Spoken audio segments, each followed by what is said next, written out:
ตุผลที่ประธานาธิบดีโดนัลด์ทรัมป์ขึ้นภาษีกับทั่วโลกสหรัฐภายใต้การนำของประธานาธิบดีโดนัลด์ทรัมป์ได้ประกาศใส่มาตรการขึ้นภาษีนำเข้าในอัตรา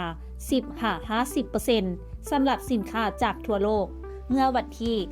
5-9 เมษายนที่ผ่านมานี้โดยการดำเนินการครั้งนี้เฮ็ดให้ตลาดหุ้นทั่วโลกดิ่งลงหนักและหลายฝ่ายเบิ่งว่าอาจนำไปสู่ภาวะเศรษฐกิจถดถอยครั้งใหญ่แล้วเป็นอย่างสหรัฐจึงเลือกที่จะตัดสินใจแบบนี้เหตุผลที่อยู่เบื้องลึกของนโยบายนี้แม่นอย่างแท้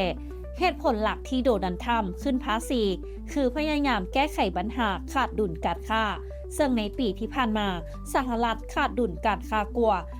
918 ตื้อดอลลาร์โดนัลด์ทรัมป์ระบุว่านี่คือภัยคมคู่ต่อความมั่นคงของประเทศนอกจากนี้ยังต้องการปรับโครงสร้างการค้าระหว่างประเทศที่เชื่อว่าบ่เป็นธรรมต่อสหรัฐโดยเฉพาะหลังสงครามโลกครั้งที่2ที่สหรัฐยอมรับกฎระเบียบการค้าโลกเฮ็ดให้เสียเปรียบเพราะภาษีนำเข้าของสหรัฐต่ำกว่าประเทศอื่นๆและยังสะท้อนถึงเป้าหมายการฟื้นฟูภาคอุตสาหกรรมในประเทศและอีกหนึ่งประเด็นสำคัญคือการเพิ่มรายได้ให้รัฐบาลสหรัฐเพื่อรับมือกับภาระดอกเบี้ยหนี้สาธารณะที่สูงถึงปีละ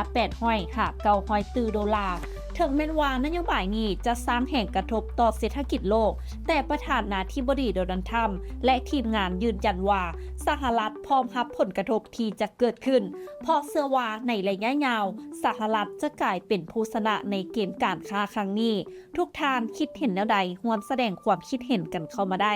นำอบธรรมวงศ์รายงานและท้ายนี้ต้องขอขอบใจสำหรับการติดตามข่าวสารจากทาง Target Magazine และอย่าลืมไปกดไลค์กดแชร์กดติดตามกด Subscribe ทุกช่องทางออนไลน์ของพวกเขาเพื่อจะบ่พลาดข่าวสารดีๆจากทาง Target Magazine